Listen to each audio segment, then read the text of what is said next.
Have you ever wondered what it's like to enter your very first combat sports competition? It's one thing to simply practice the arts, but it's a whole other thing to actually step onto the mat and put your skills to the test.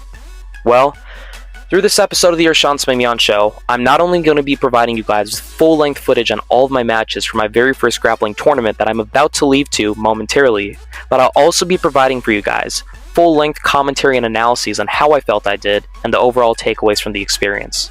This podcast episode is great for literally anyone, whether you're a seasoned athlete and you're looking to tune in and give me tips, or if you're simply somebody who's looking to watch for pleasure, or if you're simply actually looking to compete and you want to get a vibe and feel for what it's like to actually do so. Whatever it is, I'm glad that you clicked on this podcast and I hope you'll enjoy. Let's begin.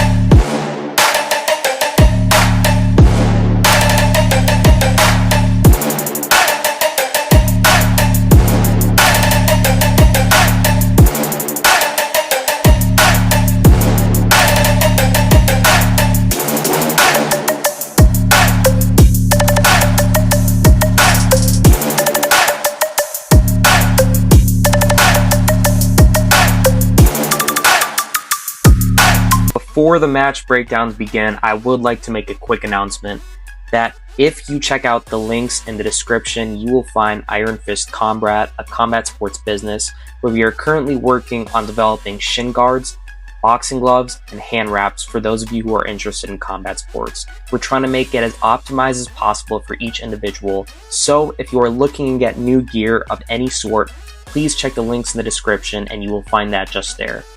With that, enjoy the breakdowns. Alright guys, so we can see me going up here for my very first round. You can see I'm a little tense, a little nervous. I am the guy on the left, obviously. And yeah, I would assume that the other guy, I don't know how much he's competed, but I'm sure he's great too. So, you know, we tap up and the round begins. And the first thing that I felt when I was in here was I was a little tense. I was very nervous here when I was hand fighting. Maybe I didn't look it. Maybe I looked a little scrappy, but boy, was I kind of nervous here. I was hesitant about what to do because I really wanted to get the points and I didn't want to screw it over. So, you know, I was pushing him. But here, this is where I got my very first takedown. I was pretty happy about it. It wasn't fully clean because he still had control over me and had me in closed guard, but I was still on top of him. And my main goal was to get out of the closed guard. But he had a very strong grip on me, so it was quite hard. And I was trying to lure him into trying to grab my arm by reaching behind me. If you can see how I'm reaching behind me to grab his leg? I'm doing that on purpose because I want to lure him to try and armbar me so that I can slip out of it. And that's why his corner was kind of yelling to him, hey, try to armbar him next time he does that. I was purposefully doing that, but that didn't go according to plan. And I do remember pre-fight, I was given tips on how I just got to keep fighting it. I just got to keep fighting it. Don't just lay there. Don't let him hold you down. Do what you can, because the last thing I wanted to do was stall and lose this match. Now, the camera angle wasn't the best here because my brother didn't manage to get in to actually stand right there and record me, but it was a good round. This one didn't have as much action. I stayed here, and yeah, I was pretty tired. I was already tired here, and you can't really see us too well here, but I'm still on top of him. I think the ref is telling me something about I have to stand or try to move around, so I was trying, but here, somewhere around here, I got overexcited, wasn't really thinking straight, and kind of slammed my opponent when I was on top of him. So, although I was winning it by 2 points, which I was trying to maintain the win, I ended up losing it for myself and screwing it up for myself by doing that slam, which I wasn't even thinking straight. It's not that I was like calculated. It was just an accident. And, you know, the ref told me I can't do that because, you know, I'm a beginner and that's just not allowed in the tournament. And, you know, I was pretty disappointed in myself because it was my very first time and I was pre-fight. All I was thinking about was I did not want to lose. I wanted to win, and I did not, most importantly, I did not want to get DQ'd for some like stupid shit like what I just did. I kind of felt that something would happen that I would screw up, and you know, it happened. But overall, great opponent. It was great talking to him, and yeah, I'm happy for the experience. Now, The second round after the first one that I just had, where I got DQ'd, was canceled because my opponent, I think he hurt his ankle. So unfortunately, the first half of my tournament just didn't go as according to plan. I missed a round, and a round got cut short because I made a stupid DQ decision. But we still had a whole nother round left, and now we are on to the third of the 4 rounds. This one was the hardest one, arguably, in the sense that this guy had really good technique. Technical wise, this was the hardest one. And he had pretty good control. Number one, he was taller than me, had a bigger reach, and maybe I had a strength advantage. I don't know, but overall, I would assume this guy probably has had more experience than me, or maybe some sort of more competitions under his belt. I don't know, but it looked like it. Here, I went for the same single leg takedown attempt, but he was quick to react. I don't know if it's just that I didn't commit as much. I think a part of it was just my timidity paired with just his skill level over me. So he managed to get that chest to back position, keep me on the ground, get me in that position. And pretty much the rest of the round, you can see him here having that kind of control over me. And, his opponents are kind of yelling at him like, hey, choke him out, do this, do that. He's getting tired. And yes, I was tired. And the thing about me that I learned about myself, or something that I already know, just a reinforcing that people tell me, is that I have a lot of grit and I'm very mentally strong. And for some people, it might come across as having a bit of an ego and being cocky. But to a degree, I believe, at least in fighting, that you need to have a little bit of cockiness. You need to have a little bit of greed, a little bit of an ego, because without it, you're just going to be too much of a nice guy and you're not going to actually be able to put up a fight. So even though this one didn't go according to plan, I put up a fight. And there were many times where I almost got fully choked out, but I would push his arm off of me. So, yeah, this one was quite exhausting too. I was trying to escape, and my corner kept telling me to get my back to the ground to escape it. But it's a whole other thing, again, to just kind of know that you should do something, but to actually try and implement it. And here, I felt like I was going to pass out, so I literally just tapped out. I was exhausted, but I still felt like an absolute champion grappling with this guy and putting up a fight and just showing up. So he won this one. Um, he was a very nice guy. Shout out to this guy. He was really nice. Gave me a lot of tips afterwards. Told me how I could improve. And shout out to my corner as well. You can kind of see him here too. So these guys are really helpful, very welcoming. And yeah, overall, the round went well. Guys, now we are on to the fourth and final round. Now, the one before this was hardest technically, according to technique, but this one was the hardest in terms of cardio. This guy wore me out, and I think honestly, I wore myself out by kind of overdoing it, maybe moving around too much. Um, Again, I did talk with this guy, and he kind of told me that it was a little too obvious what I was trying to do.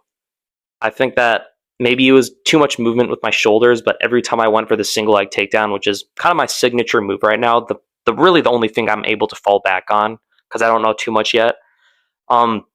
He kind of managed to pick up on that, so I think I could have improved on. Even though like I didn't know many techniques, I could have tried something new, even if I failed it, because the importance of this is just getting the learning experience, whether I win or lose, so that when I do an MMA fight, which is what the goal is, which is why I'm doing all this, I'll be prepared and I won't make that mistake then. But it was okay. There was a lot of, according to the referee, stalling, but he was still a really nice guy, and he told us we were, putting up a good fight, and we were still both really doing well. But yeah, a lot of hand fighting. I was over here.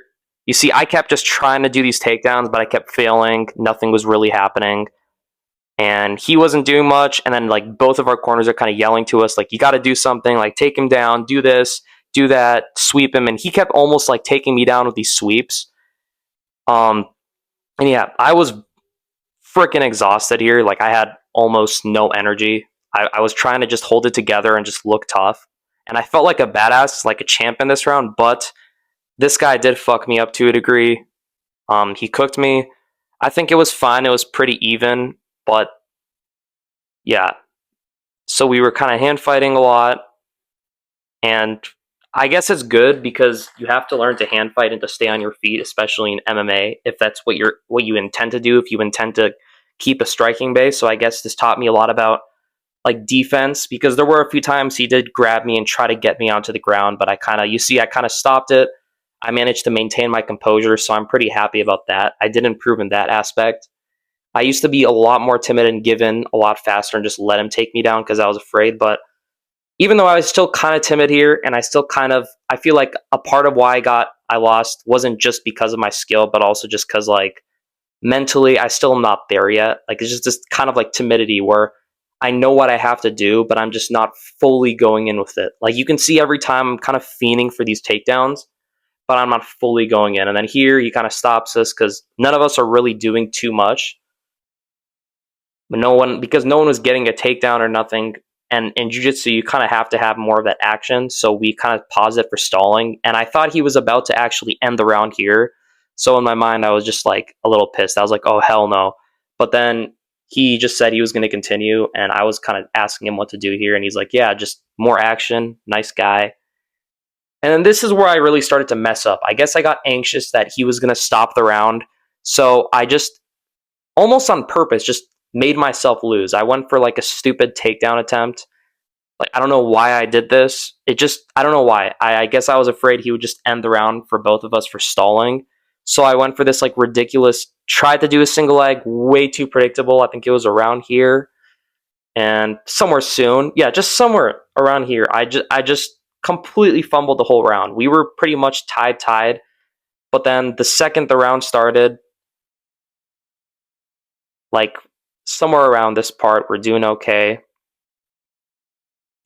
You see me, I'm breathing heavy. I just don't have this energy. And his corner is telling him that I'm tired and he should like capitalize on that. And I'm still trying to keep it together. I don't want him to take me down. And I think he was like talking to me mid round. I don't know what he was saying, but like I could tell he was a polite and nice guy.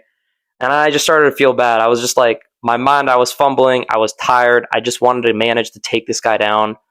But I also didn't just want to stand there and do nothing. So I just tried to like move around and make it look like I was doing shit. And here, yeah, I fumbled. Like, I don't know what I was doing. I just wanted to do something because I was getting bored of just standing around. And this is where I just fucked up. Like, pardon my language, but I just screwed up here. Like, he got me, sprawl, boom. His corner's like, yo, do what you got to do. Like, sprawl on this guy. And I here I was pretty much like, I kind of lost my power. Like, I was tired. He was on top of me. So I guess here what I have to learn is just to be more patient, not to wear myself out by moving around too much and breathing heavy, and overall just get more experience by just doing more and not telegraphing as much. And I guess a big part of it's just learning to just do this more. I don't think it was as much a matter of like I did this specific thing wrong, which I'm sure there are things I did wrong, but I think a big element in it just came from the fact that I wasn't doing much and I was just kind of like sitting around waiting for the perfect moment to take him down. But in fighting, there is no real perfect moment. So, yeah, we were kind of rolling around here. Everything was fine, but then he managed to get on top of me, and then he had me in mount, and all I was doing was remembering the basic jiu-jitsu things that everyone has literally taught me, which is keep your hands together, or like keep them tight, and that's what I did. So honestly, I'm proud of myself for not getting submitted in this round. So at least he didn't submit me, although he won by points, so I am happy I survived, which shows me that I probably have a chance in MMA at defending myself and not losing instantly, because my biggest fear in MMA is just getting submitted in a stupid way, letting my guard down. So I guess here I didn't really let that happen easily. I lost, but corner was proud of me. Everyone was proud of me. I talked to this guy after. He gave me great tips, told me not to telegraph as much. Chatted it up. Got each other's Insta. Pretty cool guy. Hey guys, this is post jiu-jitsu tournament thoughts. The first thing I would say is that it was very unpredictable. Overall, it's different. All I'm going to say is that it's different to watch something on the TV, and it's very easy to critique the fighters, to say that they did this wrong or did that wrong, or that they got tired easily, or that they looked sloppy, or that their form wasn't perfect.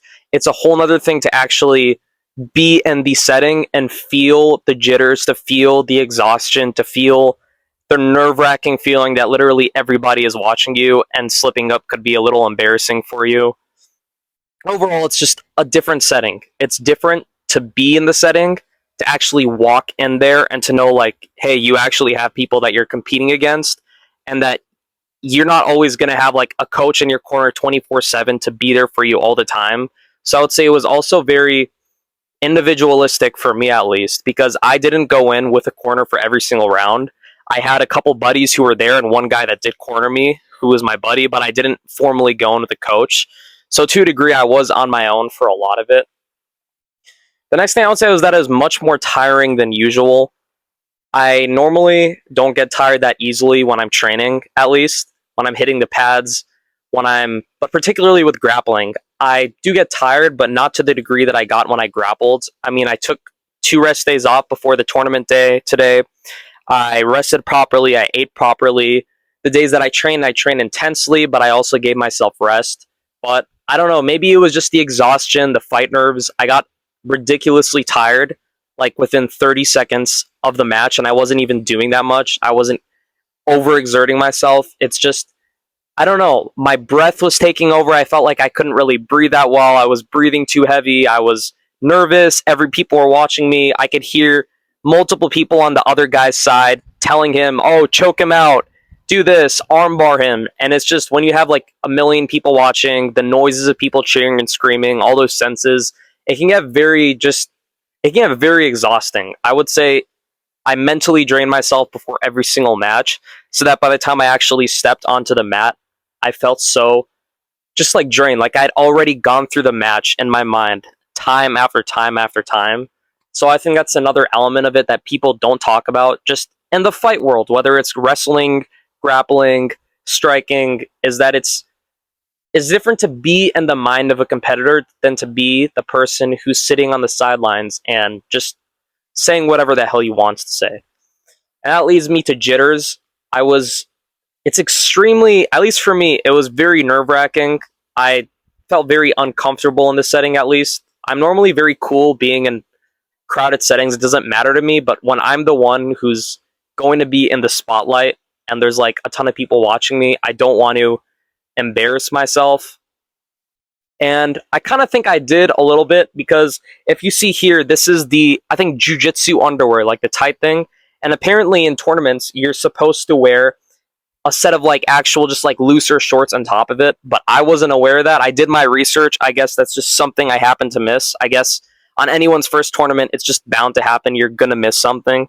So last minute, if it wasn't for this random dude, I don't, shout out to you, whoever you were, that you helped me out. But some dude literally gave me a spare set of jiu-jitsu shorts last minute. I didn't even know him until last minute I met him. So I'm just really grateful. If you're watching this, man, I'm very grateful for you. Thank you so much for lending me those shorts. If it wasn't for you, I probably would have been disqualified and wouldn't have even been able to compete. So thank you so much. You literally saved my ass for this tournament. So the next thing would be, it was a very welcoming environment. It's one thing to train and to feel like you're just exhausted and you're pissed off at yourself and all you're thinking about is a tournament. But the feeling post round, even during the round, like it felt oddly friendly. Like normally when you watch competitions on the internet, it seems very aggressive, and it probably is for a lot of people. But for me, I mean, I went in there with like a focused mentality. I wasn't there to be their friend, because every time I become somebody's friend before sparring or grappling with them, I inadvertently make myself feel bad when I grapple with them. Like I don't want to do it. So I kind of had this focused mentality going into every round where I did not want to socialize with my competitor pre-round. But during and after the round, that's when I really got to know the people that I competed with, and it was an honorable experience. My first round, obviously, I screwed it up. I got overexcited. I wasn't thinking. My mind was going places, and I kind of slammed my opponent when I was on top of him, and I got DQ'd. I felt like I was doing good before that, and I probably would have won that. But again, kudos to my opponent for putting up a really good fight. And, you know, even though my second round I wasn't able to fight the guy because he just kind of didn't show, or like he kind of hurt his ankle or whatever, I respect him for showing up to the tournament and still doing whatever he could. And the third round, the guy that I grappled with, he gave me a lot of great tips too, because obviously when I was on top of him, he had my back, and he was kind of giving me tips about how I should, hand fight more, how I could try to get on my back more, which is what my corner was telling me. And my fourth round, the guy I managed to talk to him after, and we had a great conversation. And he told me about how, my moves were a little predictable when I was trying to take him down, and he could kind of tell what I was trying to do. But he complimented me, told me I'm a strong guy, that I'm mentally strong too, and I'm willing to put up a fight. So overall, respect to everyone there, the refs who were there, who put in the effort, all the people there that were helping me out. But most of all, I do have to say kudos to myself, because I showed up, and to a degree, I am grateful for all the people who helped me. But a big part of it, I'm not trying to be cocky, but a big part of it is because I put in the work and I really grinded. So, I deserve the pat on the shoulder. And finally, while I love the tournament, it's very complicated. Again, as I mentioned before, it's one thing to train, but it's a whole other thing to be in the setting. Just the millions of thoughts that were running through my mind were kind of irritating. Like, I walked in there, I didn't know where to go. There wasn't like a structured system where people were telling you. It was kind of like every man for himself to a degree. You go to the desk, they do a very quick weigh in. It's nothing like structured. And then, from then, boom, you have to figure it out. You have the app, you have to know what mat to go to. Something could go wrong. It was just an overall complicated thing. Like the first round, I didn't know I needed an extra set of loose shorts over the shorts I was wearing. I didn't know that, I wasn't as aware as I could have been, as I would have liked. I was more exhausted than I would have liked. Things didn't go as planned. My takedowns weren't as sharp as that I would have liked them to been. But again, after all of this, the unpredictability, the tiredness, the jitters, and the very welcoming environment and the complicated setting, I thought that it was great. The people there are very respectable and honorable to work with. I learned a lot of great things, met a lot of great people, and overall, uh, it was great. And I would say if there's one main takeaway from this whole thing, it would simply be that you have to take action. And if you really want something, you actually have to do it. And you can't just sit down and talk about it with your buddies like you're going to do it, but never actually do it. So that's why I'm really proud of myself, because I actually stepped in there. I'm not just the guy who, opens up a screen and just talks for the heck of it. When I talk, I do what I say I will. So, I'm proud of myself. And with that, I wish you all a great day. Thank you so much for tuning into this podcast and episode of the arshansamimian show. And ladies and gentlemen, stay blessed.